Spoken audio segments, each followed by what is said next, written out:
I've also surrounded myself with a group of businessmen to partner with, to build a team that have all had a lot of successes on their own from different industries, and being able to pool that knowledge together and bring a lot of resources, both financially and operationally, and just know-how has really... You're smart enough to know what you don't know. And Absolutely. when you can recognize that and be humble enough to say, okay, what got me here won't necessarily get me there, but I know what I do know, and I can repeat that to some degree, but there's the wisdom, and that's where you're partnering with other people that bring a different skill set from a different industry or different experiences, and saying, hey, look, I'm weak here. Kind of complete the circle of what of where I guess I could be better. Welcome to Constructive Interference, where visionaries sharpen visionaries. I'm your host, Rufus Cressend, diving into the minds of those who dare to dream big and innovate boldly. Join me as we explore their stories, uncover their challenges, and learn from their journeys. Let's get inspired and sharpen our visions together. Welcome to another episode of Constructive Interference. I have Chad Perez as my guest today. He is the owner and founder of Pinnacle Security and Aegis. Welcome, Chad. Great to be here. How are you doing? I'm doing pretty good. Yeah? Pretty good, yeah. Good deal. Well, the name of the podcast is Constructive Interference because the idea behind it is kind of iron sharpens iron. And in order to, when you have two frequencies that overlap, they amplify. And I think that's what happens with people like you and I. When we get together, talk shop, talk about business, things that we enjoy, talk about just growing, being entrepreneurs, I think that is where a lot of the magic happens. It's not like we can talk to our employees about certain things like this, or talk to our significant others. They don't quite get us, but I think it takes one to know one to truly be seen and heard. So I would agree. So I'm going to start with just a couple of rapid questions, random questions, just to kind of get the audience to get to know you, and then we'll dive into you and the business a little bit more. Let's say, where's your favorite place on earth? My favorite place on the earth is in a fishing boat on a water somewhere. Somewhere. Anywhere. It doesn't matter where. Doesn't matter, as long as I'm in a boat on the water. What kind of fishing? Saltwater fishing. Saltwater fishing. Yeah, okay. yeah. Now, I love offshore fishing. I don't get to do it as much, but a lot of inshore fishing, redfish, trout. It's me and my son, we spend a lot of time in the boat fishing, so that's my favorite place. I'm going to come back to that because I can relate to that on so many levels, but we'll keep this going a little bit longer. So I know you read a lot of books. What's kind of your favorite book that you like to tell people about? Ooh, wow. So many for different reasons. I would say The E-Myth was a very good book, very good read for me. I would say, what was the one I just read recently? We talked about it. That would be the Road Less Stupid? The Road Less Stupid. Man, that was like a eye-opening book to read. It's like the anti-motivational woo-woo book. Absolutely. It tells you, it makes you want to throw away every other business book that you've ever read and say, this one actually makes sense. Yeah. You know? Well, they all make sense, but they're all kind of in this, this utopian world of feelings, which is all important, has its time and place. But what Keith does is like, I'm just going to like brass tacks. This makes sense. Don't take my word for it. Take my experience for it. Look at the things that I failed at. Reading other things is almost like you're lying to yourself. Absolutely. This is him holding up the mirror. Even the parts where we go into, we talk about being in our business and on our business. Boy, he like jumps your shit on that, doesn't he? He's like, I've never met anybody, asked them what they do, said that I'm on the business of this. 100%. Now, you are either in your business or you're not. Like I experienced it. That was got to a point where I could step back a little bit. I'm like, well, hell, I'm working on the business now. Mm-hmm. And as soon as you let go and you don't actually think you have a job, things start to fall apart. So, and then and he addresses that exact point. Thing. Exactly. Absolutely. So, going back to the fishing thing. So, it's fine. As a visionary, as a vision-driven entrepreneur that you are, you're very similar to me in that we have all these ideas. We look at everything as an opportunity. We see things that other people can't see. We can with this superpower of discernment, but also this restlessness that has us in this zone of ambition. Where do you go to kind of A, turn that off, and B, where do you find time to focus on just one idea? I'd say I probably don't ever turn it off. I can say my fiance, it drives her absolutely nuts because no matter where we're at, what we're doing, I'll have some idea on something and I'll say it, and she's like, does your brain ever stop? Like, no, it probably doesn't. When I get to fish and I'm concentrating on fishing, I don't know if I'm coming up with any brilliant ideas other than, trying to read the tide and see where the current's going and try to figure out how to catch some fish. That is, in the lake's blowing up right now, by the way. So we were out on my pier and 6 redfish the other night, just on the pier. So, you can move your boat where the fish are. I can't move my pier where the fish are. So they got to come to me. So they're either there or they're not. So it was one of those nights where we're trying not to catch the trout so we can get to the redfish. So it's cool. That was pretty cool. But there's a certain intensity that turns my brain off because you're feeling every little nibble, you have your technique. But even then, all I've done is slow down my brain. Absolutely. That's where the clarity starts to come in. That's where certain brilliance, and you have to have that rest time because even I remember talking with Shannon Waller with Strategic Coach, and she was talking about the focus days, the buffer days, and the free days. And in the free days, she's saying that's where you just have to stop. You have to go off and do something. I'm like, well, I like to listen to books when I'm in my free time. I like to do my walks, my workouts, and it's like, but that's fun for me. Doesn't matter. Got to turn that off. I'm like, do I have, so that's that's hard for me because I do enjoy it, but there's some truth in that you do have to find that space that you can at least let yourself reboot to some degree. And I'm glad that you were able to find that in fishing. That's kind of my time. Yeah. Being on the water, nothing else. Now I am a one more cast guy. I'm a one more cast kind of dude. So if you're on my boat, don't expect to come back at a certain time because I might think that I've got something figured out. I know where they're going to be if we're not catching them, or this next cast is going to be the one. They're just not here now. Right. Yeah, exactly. right. Yeah. So, well, no, it's and it's hard because the fishing that we've been having lately in Lake Pontchartrain, like I'm leaving at 4:00 in the morning to go in because my back is killing me because I'm in this position for hours and you're kind of hunched over, so your lower back, and I'm leaving them biting and it's breaking my heart. Yeah. So how do you do that? But and then I look at the ice chest, I'm like, I'm going to be cleaning fish all morning. Oh yeah. Then you got to get back and realize you got to clean them. So no, I can appreciate that. Yes, I mean I'm a one more cast, and that's the thing. I bring out like 5 to 6 different poles, all with different lures. So I'm always interchanging. So it's not just one more cast; it's one more cast with each pole. Oh yeah, absolutely. Because they might be on this one now, right? And trout are finicky. Because Absolutely. So anyway, so let's kind of pivot to your business now. I love your story. Your New Orleans Police Department for how many years?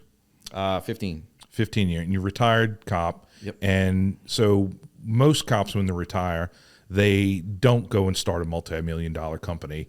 You did. What was it? What's the it factor? What made? How did you know that you were an entrepreneur?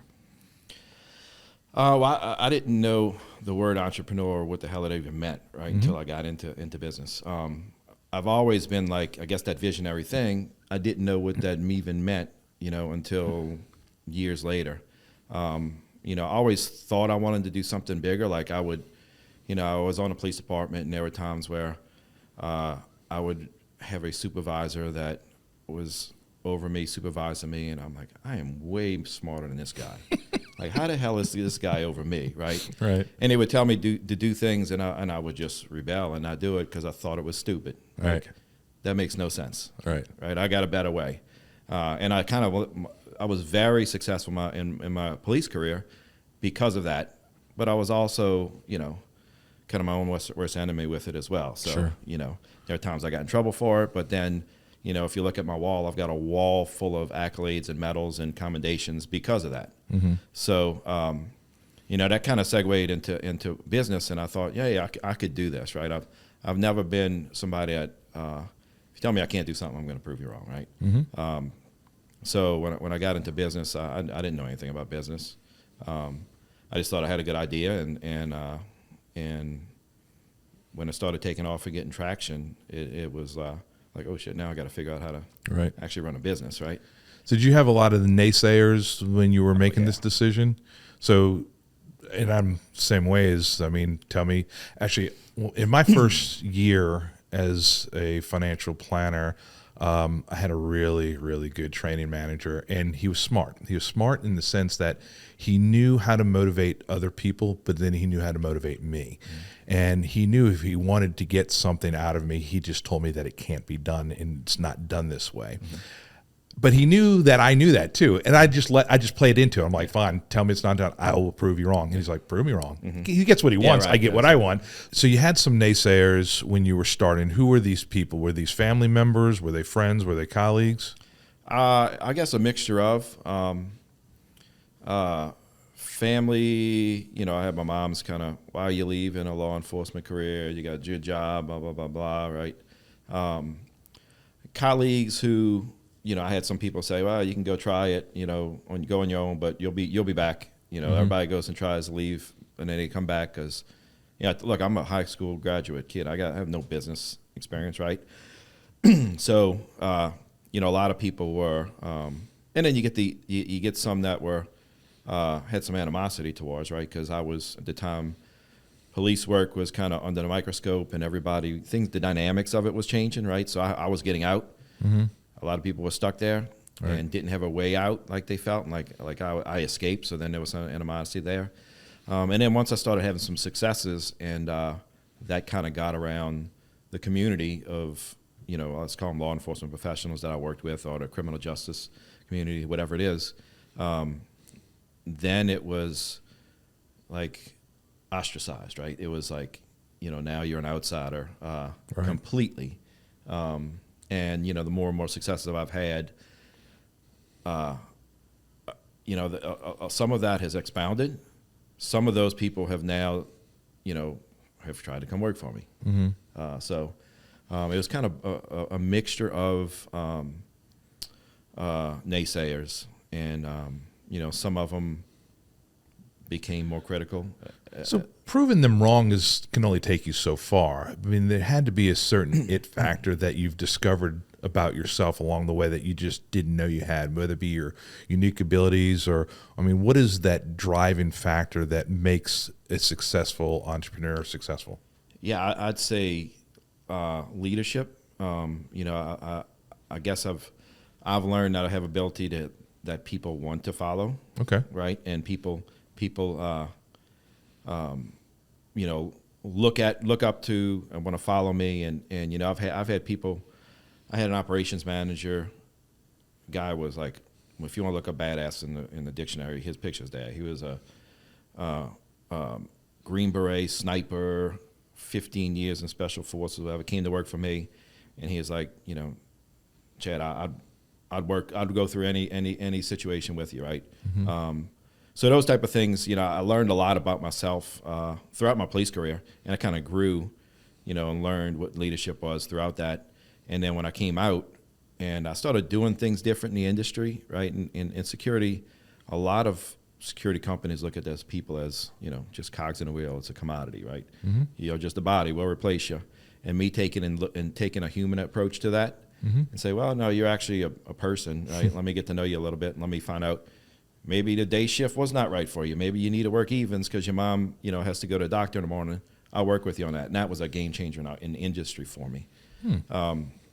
So, you know, I don't know if there was an it factor, but I think of the things I've learned in leadership from good and, more importantly, from bad leaders is kind of what's been a key to my success. So the bad leaders, tell me more. Because that's more intriguing. I mean, the good leaders are easy to spot, but the bad ones, I mean, what roads were they taking you down that you kind of identified them as, okay, thank you, but no thank you? Yeah. So one of the things I learned in my career, and I had the opportunity to work, I had a great career opportunity. I worked in the most elite units on the department. I work in specialized SWAT teams and narcotics units, and I had the opportunity to work with great leaders, and really shitty leaders. And the one thing I learned from the bad leaders is that bad leaders don't make bad decisions. They just don't make decisions. They're scared to make decisions, right? Okay. So, I've learned that, hey, make a decision, whether it's the right decision or wrong decision, make a decision, right? Right. If it's the wrong decision, well, don't make that decision again, but at least make a decision. So, as I started building my organization to where we had supervisors and managers and then directors and all that stuff, one of the biggest things for me is bringing people on a team that not afraid to make a decision. Okay. Like, you don't call me for everything.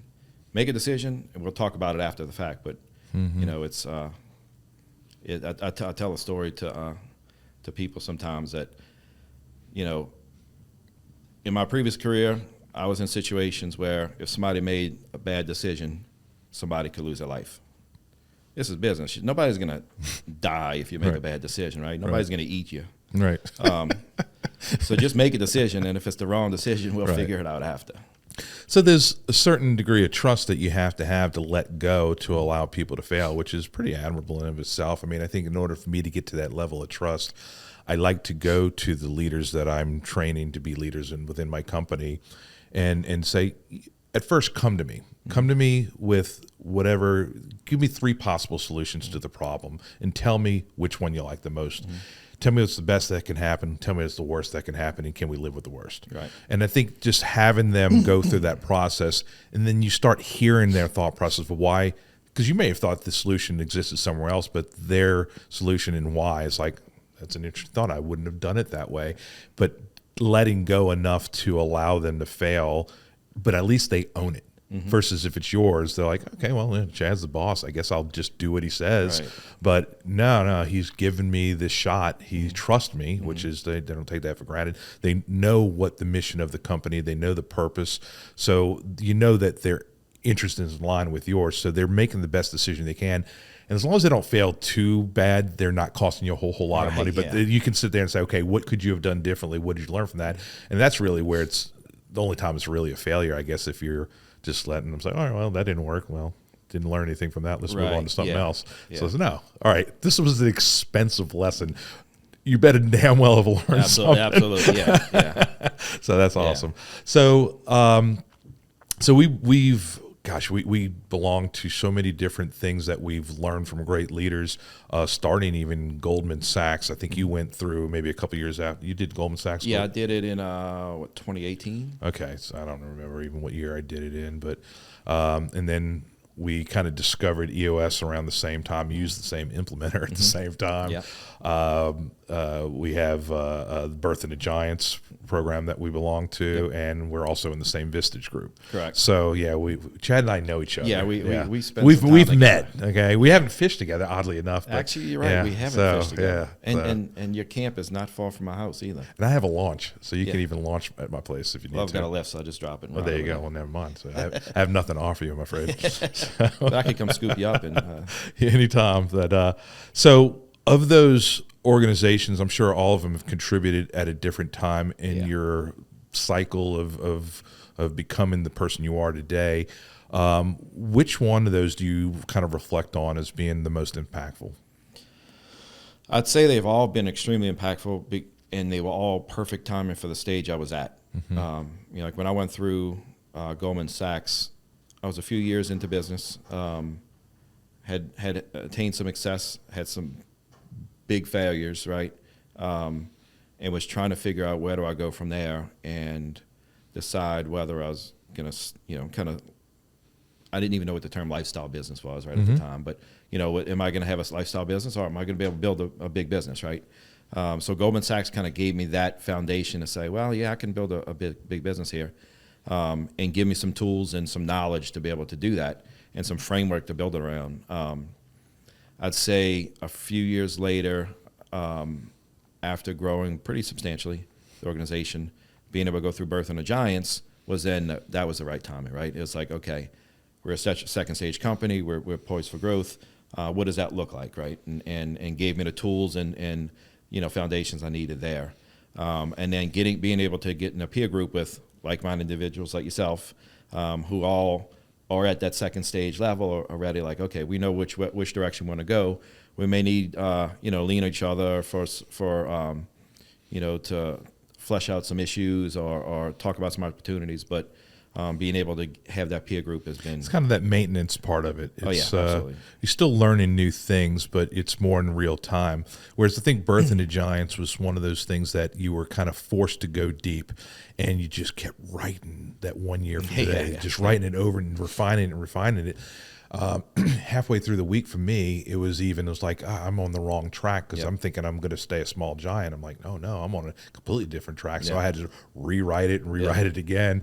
But it's like it took you getting out of that element of day-to-day business, and dare I say it, get on your business for a week to really focus in on what is it that you want for yourself. And it's just so many things resonated that I still use today. And I talk to business owners, and just the whole idea of make every decision if you're going to keep your business forever, make every decision if you're going to sell it tomorrow. To think that before then, those were two separate mindsets, but now they're one and the same. It's like, okay, if I'm going to build it as I'm going to sell it tomorrow, but my intention is to keep it for, why would I? No, they're the same thing. Right. Yeah. So that was a big paradigm shift. But I even go back to the Goldman Sachs. So many of the things that I learned I'm surprised I even got in there, because I'm always skeptical of the free scholarship kind of programs. Like, it ain't free. I'm going a full day every, once a week, or something like that. When we went through, it was 2 days a week, 2 full days a week. Okay, yeah. So it's like, that's anything but free, right? So I'm in this interview with this board, and I'm trying to talk them out of it, but I'm like, look, this is the kind of person I am. Don't waste my time. I'm just arrogant prick. And how I got in, I don't know. But I think I was probably one vote deciding, split vote kind of thing. But I'm glad I did, because by half of the first day, I was completely humbled. And I'm like, yes, some of it is sharpening the saw, going back to the basics, but other things that I thought I knew, I just didn't know. And what kicked my ass the most was negotiations day. Really? So I learned negotiations from my grandfather, and it was always a win-lose situation. There's a winner and there's a loser in every negotiation. So I went in with that mindset, and of course the thing with the pair, and I don't want to give it away to anybody that's going through the program, but the mindset was, how can everyone win?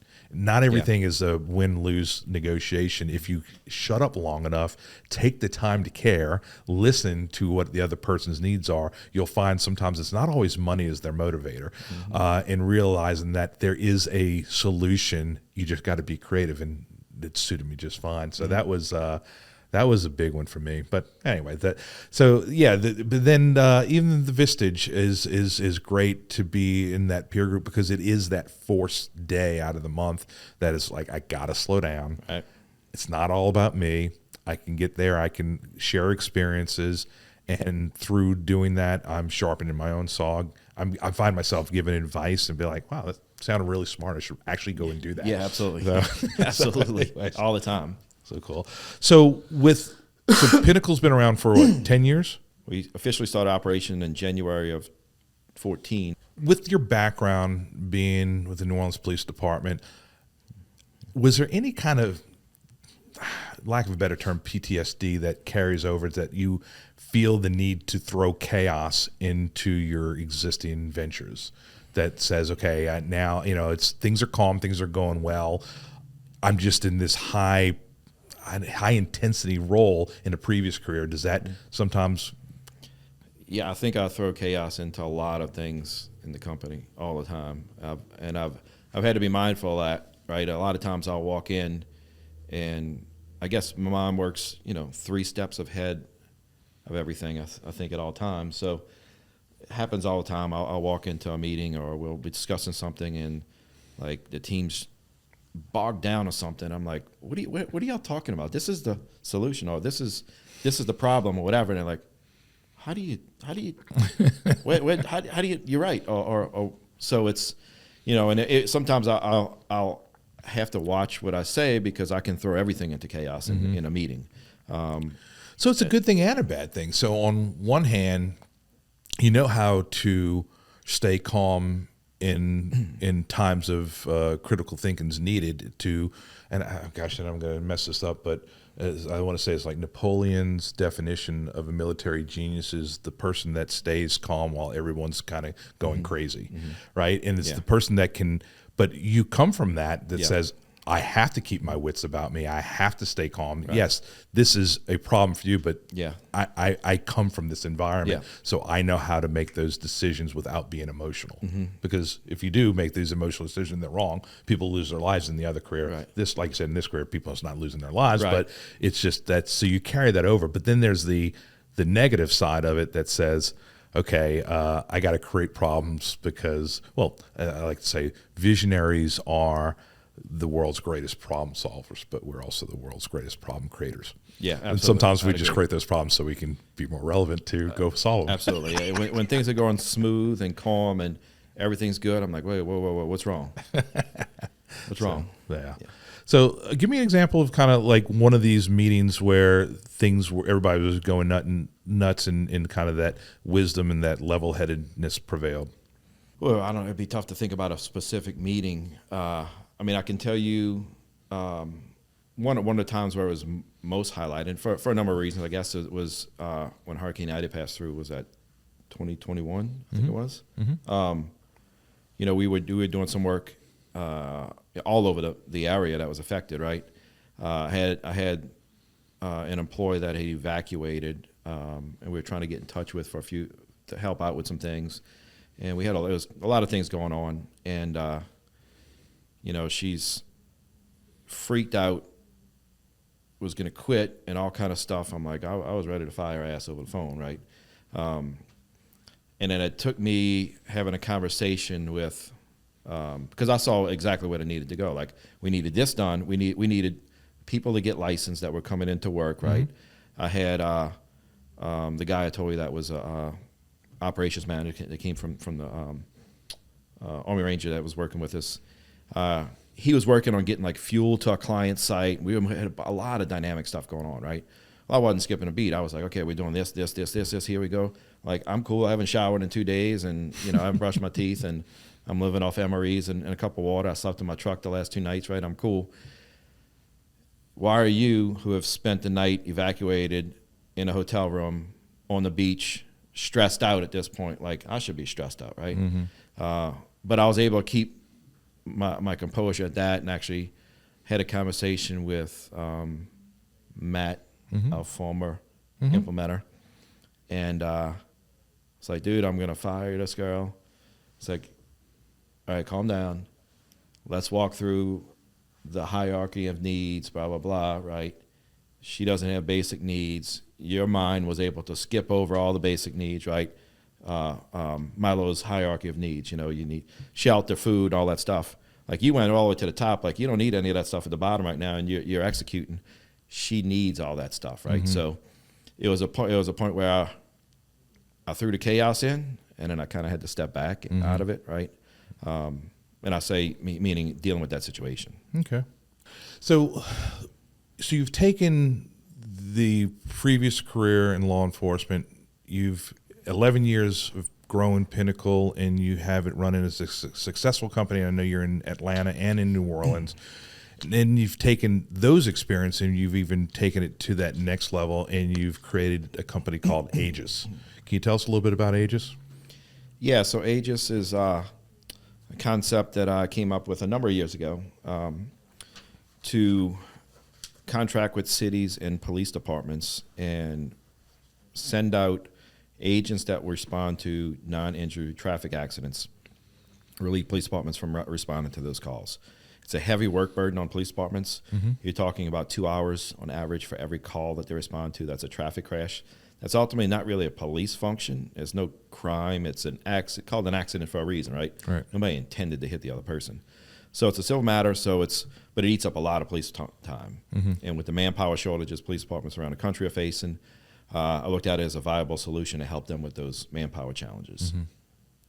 And so so this is something that you're looking at bringing across nationwide to major metropolitan areas. Yeah, I mean, right now we're in talks with 18 cities across the country, from North Carolina to California. Okay. And so this is kind of a not much of it. It's a pivot, but it's kind of the evolution of what Pinnacle is currently with what we know to be traditional security investigations. But this is more of specifically on-scene type of traffic accidents where you're giving those hours back to the police departments. And what are they doing with those hours? So police departments right now are facing with a decision because of the manpower issues they're facing. And some of them are 10, 15, 20, 30% down on manpower, right? Well, the calls for service they have to respond to haven't gone down. It's the same call. So how do they deliver the same service with less people? So if we can give them back 10, 15, 20, 30, 40,000 man hours back every year, just think about what that is full-time equivalent to an officer, right? If an officer works 2,000 hours a year, it's math, right? You get the equivalent of 10, 15, 20 officers back. And that's every year. It's not subject to attrition. So every year we give you the same. So they can then take those man hours back and say, okay, we're getting this back. We don't have to, we responding to 10, 15, 20,000 less calls. We can redirect to more high priority. High priority being the key, right? And more the higher skill set that you can't hire someone off the street to go, do an alarm or security or from that standpoint, a response to a violent crime or where there is an actual injury. So this is really giving back not only to the police departments but to the city. Oh yeah, there's a lot of stakeholders that win with it. I mean, you've got the citizens who, we had a call with a city in Texas. I won't say what city it was last week. And they said that on average, the traffic crashes, non-injury traffic crashes, taking them 12 hours to respond to. Can you imagine being a citizen sitting on the side of the road, kind of in this black hole, like, hey, is someone calling? And you're calling 911 back, right? So from the citizen's perspective, it's a great thing. It's you get somebody there in 15, 20, 30 minutes and you're cleared and on your way. It's a win. But I would imagine even on just the non-public properties where there is an accident in a parking lot or a private property, cops don't respond to that. No, but you still need that report for the insurance companies. Yes, some departments don't respond at all. A lot of departments still send a police officer out there just to tell you we're not taking a report. Ouch. So you're still wasting 30 or 40 minutes of a police officer's time to go out there and not even take any action. So it seems like every city would want this, especially, and you even mentioned that the people don't generally want to be cops as much these days as they did in the past, because I guess I think it's a no-win situation in many cases, a very thankless job. It's like if you protect yourself, you have liability. If you don't protect yourself, you have liability. So it's a lot of things you just can't win. So now I do know this about Aegis, and Aegis is AEGIS. Okay. So as you also hire cops. We hire people with law enforcement experience. So former or retired police officers. So somebody that may have done a 15, 20-year career, left. And police officers, when they retire, I didn't do it, obviously. I fish sometimes, but I work way more than I fish. But police officers just don't go fishing all day, right? A lot of them have built a lifestyle around working, getting a salary, getting off-duty detail pay, working overtime. So when they leave, even if they're collecting a pension, they still have to go get another job because they have to supplement that income, right? To live that lifestyle. So a lot of them go work for other departments. So then in order to work off-duty details at that department, they have to work a full 40 hours a week, right? So we give them the ability to collect their full pension and then come work for us. So they're making the same amount of money and working less hours. And you don't have to train them because they've been doing this. Right. No, and then we're hired from the area that we're there supporting, whatever department it is. So they know the geography, they know the laws. So it's really a no-brainer. I love it. And where does it evolve from there? So let's say you launch this and it continues to grow. What are you wanting to do with this company? I really think that fast forward 5 years from now, I think Aegis could be as ingrained into police work as body cameras are. So I think every department around the country will have Aegis in some form or fashion working to handle traffic crashes. Gotcha. There's some other supplemental revenue streams, we'll call it, and benefits that we think we could give to some stakeholders, like the insurance companies, being able to give them data from traffic crashes quickly, that doesn't have to go through a police department or city agencies reporting program and get to them, 4 or 5 weeks after the accident. If we can get them information from the accident scene within a couple hours, I think that's a huge benefit for. And this is just something you stumbled upon that says there's a need. I understand that I could create a business around this pain and provide a solution. I mean, that's but you have no playbook. Nobody else has really done this successfully. I think people have attempted and tried. Yeah. Even the insurance companies used to see the Progressive and the Geico cars all around town. You don't see them anymore. No, you don't. No, and look, I full transparency. I was a partner in another company doing it in one city, and had some challenges with the partners in that company, and for a number of reasons. Some of the things we're talking about today, right? Like, I had ideas on how to scale the business and grow the business, and frankly, they didn't. And in 6 years, they're in one city, and Aegis has been operating for 10 months now. We're in talks with 18 cities right now. So because you don't really have the playbook of what's next, you have to make sure that you, protect your confidence. So you need to surround yourself with people that keep you sharp. Other than things like the Vistage groups that we're in, what else are you doing? Do you have a coach, or do you have do you have a group of people that basically are saying, no, hey, we think you're wrong, or you're on the right track, or helping you ask better questions? Yeah, I think when we talk about from the Aegis front, right, I'm a lot more experienced going into as an entrepreneur, right, as a business owner, going into that venture, right. I've got 11 years of ups and downs and losses and huge successes, right. And I know the playbook, the model to build that company is the same model I built my security company at. The operations is exactly the same. The only difference, instead of deploying security officers, we're deploying Aegis agents for traffic scenes. But I've also surrounded myself with a group of businessmen to partner with, to build a team that have all had a lot of successes on their own from different industries, and being able to pool that knowledge together and bring a lot of resources, both financially and operationally, and just know-how has really kind of been a game changer for you're us. Smart enough to know what you don't know. And Absolutely. when you can recognize that and be humble enough to say, okay, what got me here won't necessarily get me there, but I know what I do know, and I can repeat that to some degree, but there's the wisdom, and that's where you're partnering with other people that bring a different skill set from a different industry or different experiences, and saying, hey, look, I'm weak here, kind of complete the circle of what of where I guess I could be better. Yep. And so I kind of look at wisdom as not always knowing the right answers, but knowing how to ask the right questions. And sometimes you just cannot get there on your own. And I think that's why we do this. That's why we belong to the groups that we belong to, is being vulnerable enough and being brave enough to say, I don't know, but I've surrounded myself with people that do know, or at least together we can figure it out. And I think that is the essence of that iron sharpening iron, visionaries sharpening visionaries. And again, being able to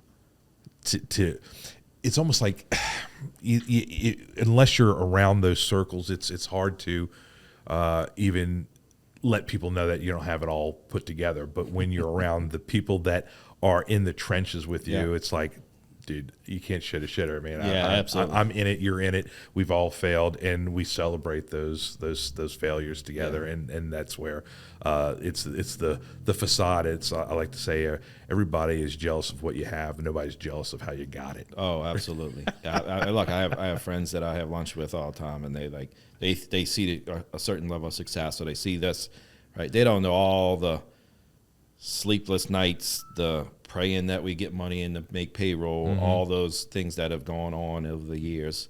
They have no clue. But yeah, it's nice to be around people that do understand that. So just to kind of wrap it up, let's just kind of say your 5-year self visits you today. What advice is your 5-year self giving you? What are they telling you to stop doing, start doing, continue doing?